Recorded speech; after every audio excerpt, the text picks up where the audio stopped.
Bismillahirrahmanirrahim. Assalamualaikum warahmatullahi wabarakatuh.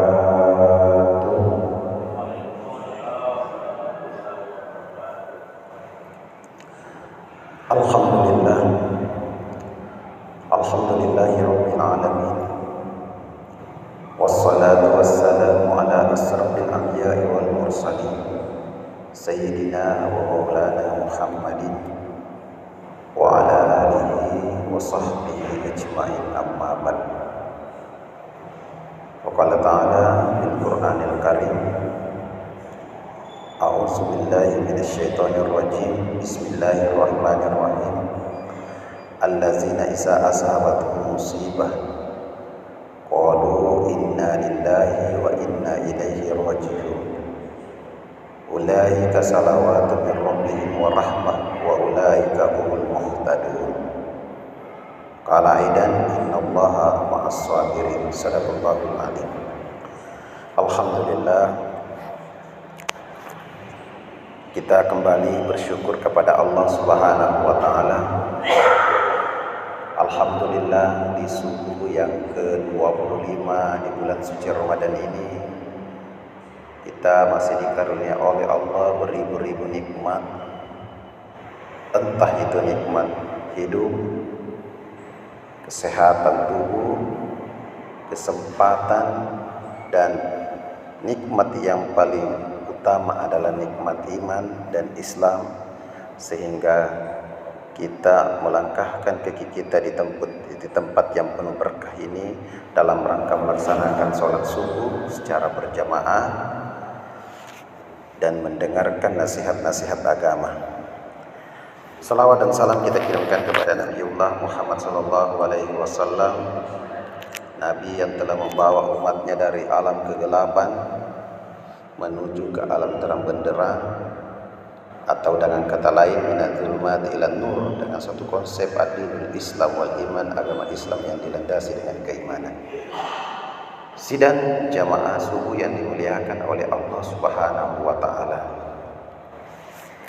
Alhamdulillah, pada kesempatan ini kita akan sedikit berbicara mengenai sabar dan tingkatan-tingkatannya.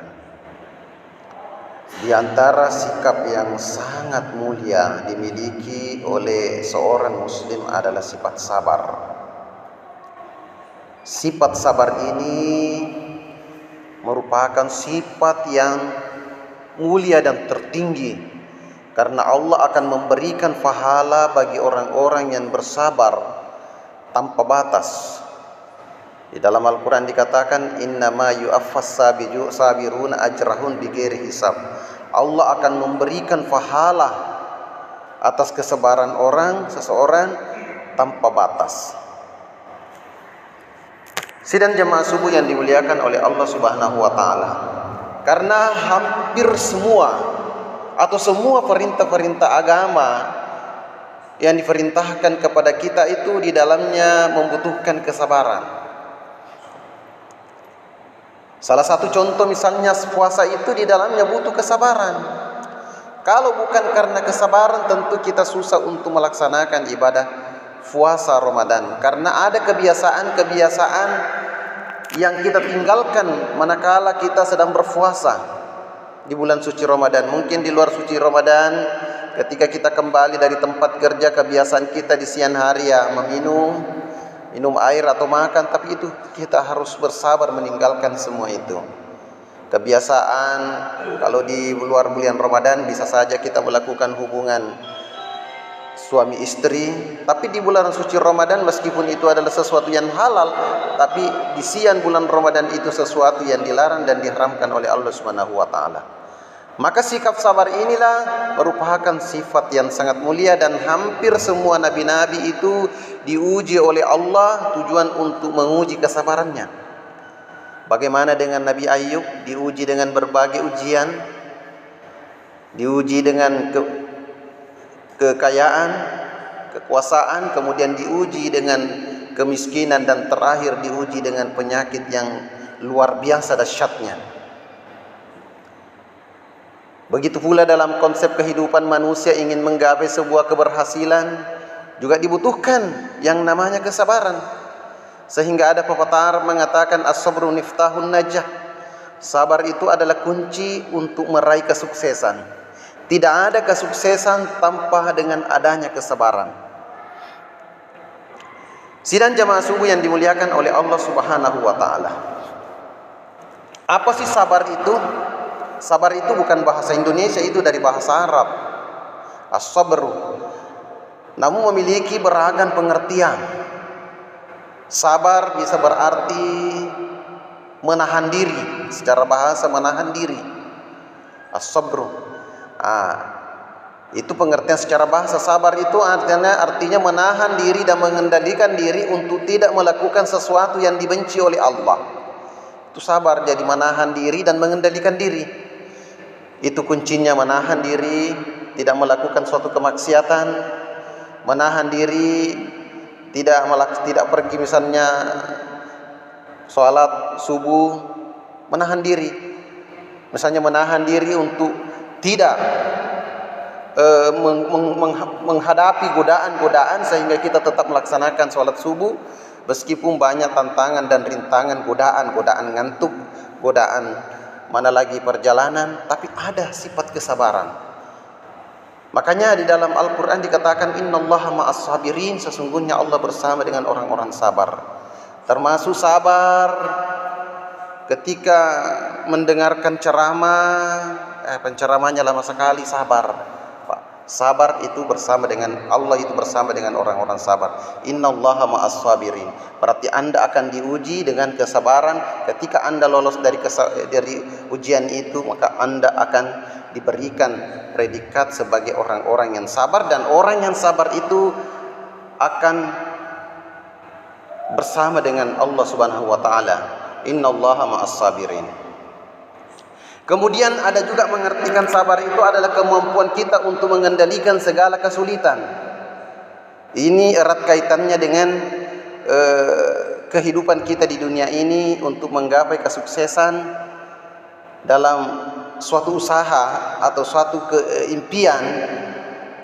Itu butuh yang namanya kesabaran, mengendalikan kemampuan untuk mengendalikan, menahan diri dari segala kesulitan. Seorang pebisnis misalnya ada kesulitan-kesulitan yang dihadapi,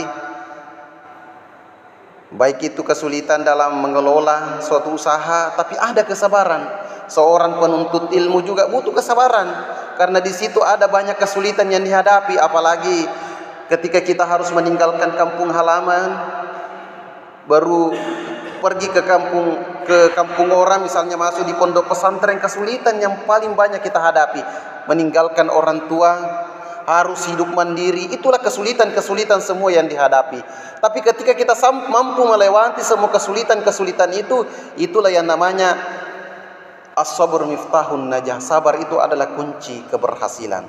Nah, ketika kita berbicara tentang sabar itu ada 3 tingkatannya. Dan tingkatan yang tertinggi adalah as-sabru ala ta'ah. Sabar dalam ketaatan. Sabar dalam ketaatan menjalankan perintah-perintah agama.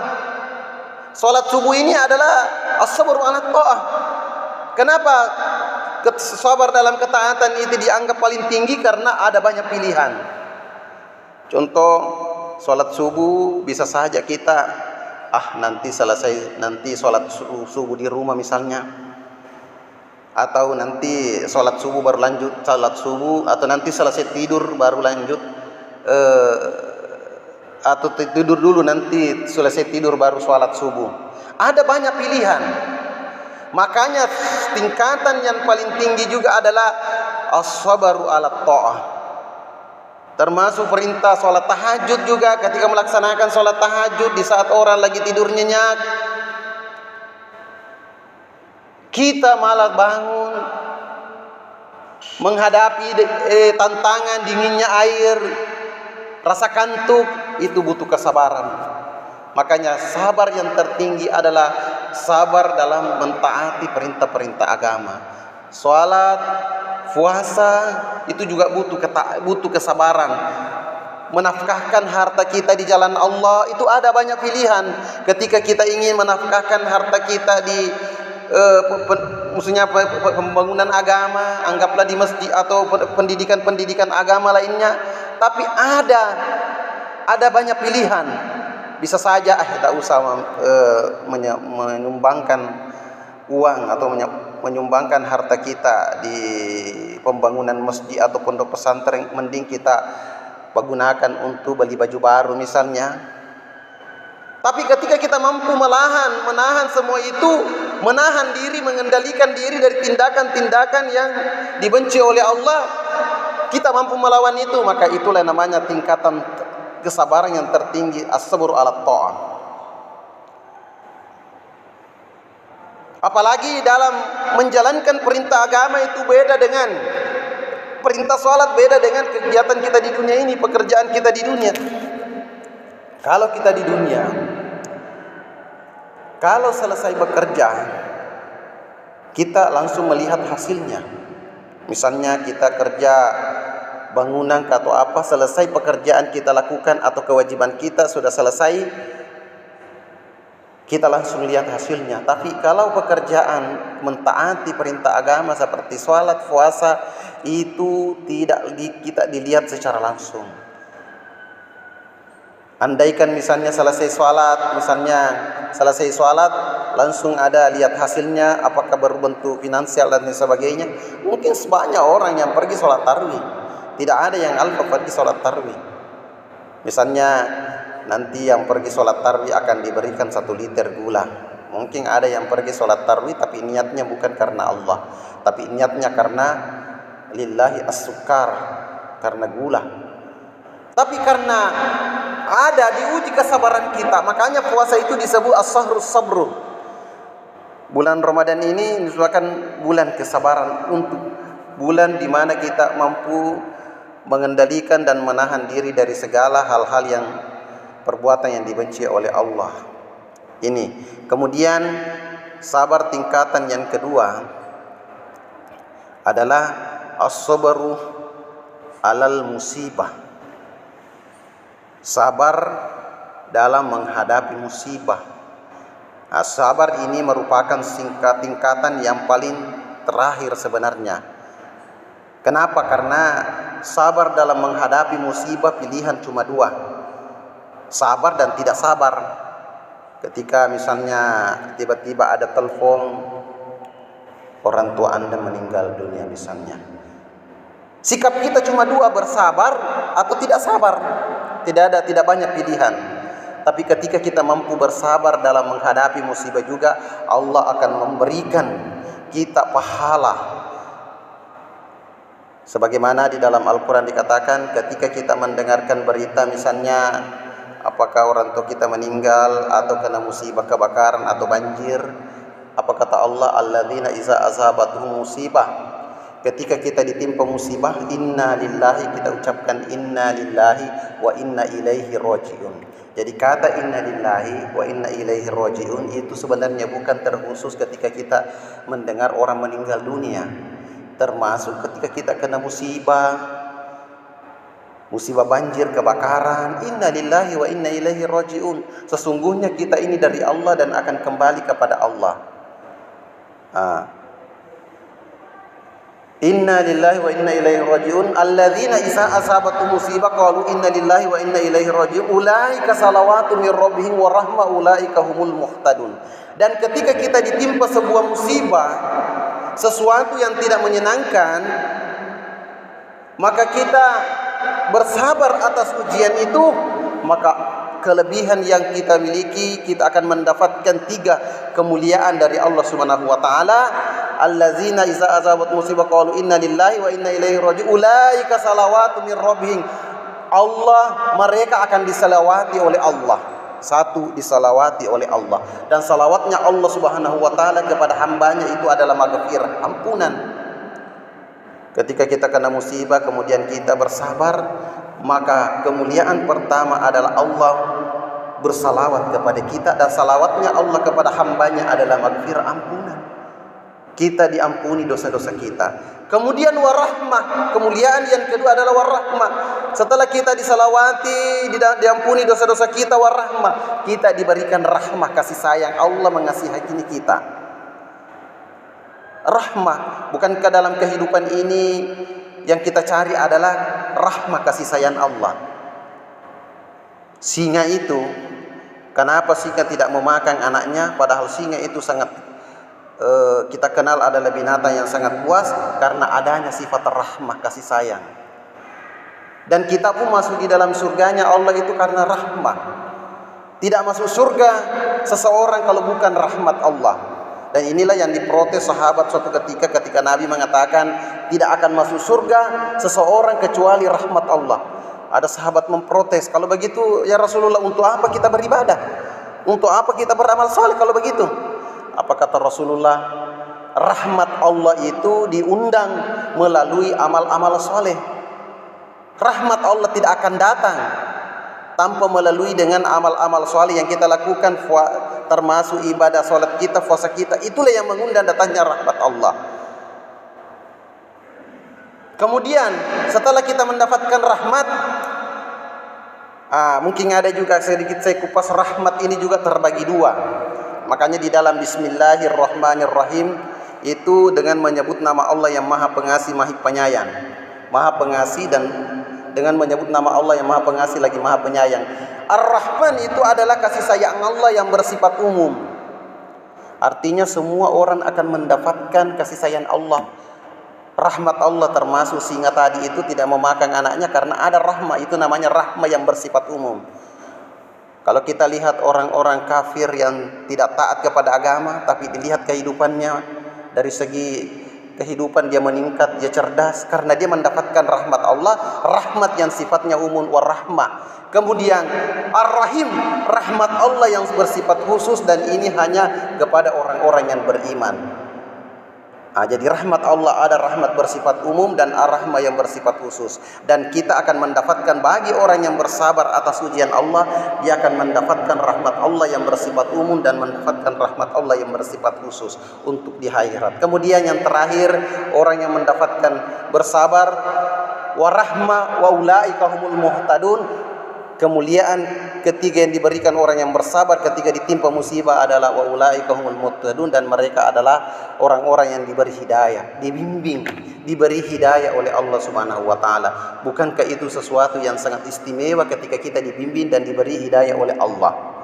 Itulah kemuliaan bagi orang yang ketika ditimpa musibah kemudian dia bersabar, diberikan maghfirah dari Allah, kemudian diberikan rahmat dari Allah, kemudian yang ketiga adalah diberikan hidayah, petunjuk oleh Allah. Kemudian tingkatan yang sebenarnya ini yang ketiga, yang kedua, tingkatan yang kedua, kesabaran as-sabru alal ma'siyat, sabar dalam menjauhi kemaksiatan. Apakah dengan tidak berpuasa di bulan Ramadan itu meninggalkan kemaksiatan bukan membutuhkan ketaatan, membutuhkan kesabaran? Tentu butuh kesabaran. Bisa saja kita tidak berpuasa di bulan Ramadan, tapi ketika kita memiliki sifat sabar atas menahan diri dan mengendalikan diri dari hal-hal yang dibenci oleh Allah seperti tidak berpuasa di bulan Ramadan, tapi kita bersabar atas maksiat. Misalnya tidak melakukan, misalnya berzinahan, bisa saja kita melakukan berzina, tapi karena ada rasa sabar untuk meninggalkan kemaksiatan itu. Misalnya tidak melakukan minum khamar, misalnya bisa saja kita melakukan minum khamar, tapi karena ada rasa sabar yang kita miliki agar terhindar di perbuatan kemaksiatan itu, maka itulah yang namanya as-sabr alal maksiyat. Sidang jamaah subuh yang dimuliakan oleh Allah Subhanahu wa taala. Jadi sifat sabar ini merupakan sifat yang tinggi dan sangat mulia.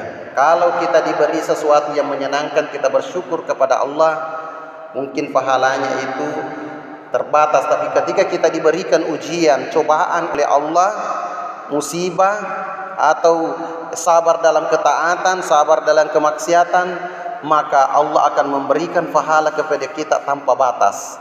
Innama yu'affas sabiruna ajrahum bighairi hisab. Allah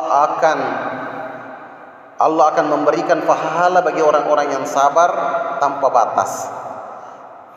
Sidang jemaah subuh yang dimuliakan oleh Allah Subhanahu wa taala, kemudian orang yang bersabar itu selalu bersama dengan Allah.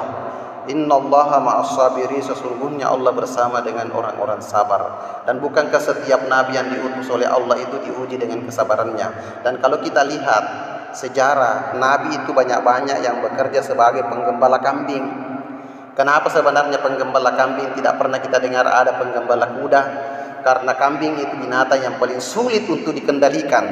Makanya untuk menguji kesabaran seorang rasul itu sebelum menghadapi umatnya adalah diuji untuk mengembala kambing. Kambing itu untuk menguji kesabarannya. Karena susah, di antara binatang paling susah kita pelihara adalah kambing. Di saat hujan susah. Dia tidak mau kena hujan. Ketika kita tarik, dia tidak mau ikut. Ketika kita ke belakang, lari ke depan. Maka itulah menguji kesabaran. Makanya rata-rata nabi dan rasul itu banyak-banyak bekerja sebelum menjadi rasul. Dia berprofesi sebagai penggembala kambing untuk menguji kesabarannya. Sebagai kesimpulan dalam ceramah yang singkat ini, bahwa sifat sabar ini merupakan sifat yang sangat mulia yang mesti dimiliki oleh setiap orang mukmin. Ada 3 tingkatan sabar. Yang pertama, yang tertinggi, tingkat kesabaran yang tertinggi adalah as-sabru 'ala ta'at, sabar dalam mentaati perintah Allah. Kemudian as-sabru 'alal maksiat, sabar menjauhi kemaksiatan. Kemudian yang ketiga, yang terakhir, as-sabru 'alal musibah, sabar menerima atau menjalani suatu musibah dari Allah Subhanahu wa taala. Dan sabar menjalani musibah dari Allah diberikan 3 kemuliaan. Pertama adalah diberikan maghfirah, ampunan dari Allah, kemudian diberikan kasih sayang dari Allah atau rahmah, kemudian yang ketiga adalah diberi hidayah atau petunjuk dari Allah. Demikian, semoga apa yang saya sampaikan ini insyaallah kita akan menjadi pribadi muslim yang bersabar, beriman dan bertakwa kepada Allah Subhanahu wa taala, sehingga kita termasuk insyaallah kita dimasukkan di dalam surganya Allah Jannatul Naim. Amin. Demikian, hadanallahu wa iyyakum ajmain. Wabillahi taufiq wa sa'adah. Assalamualaikum warahmatullahi wabarakatuh.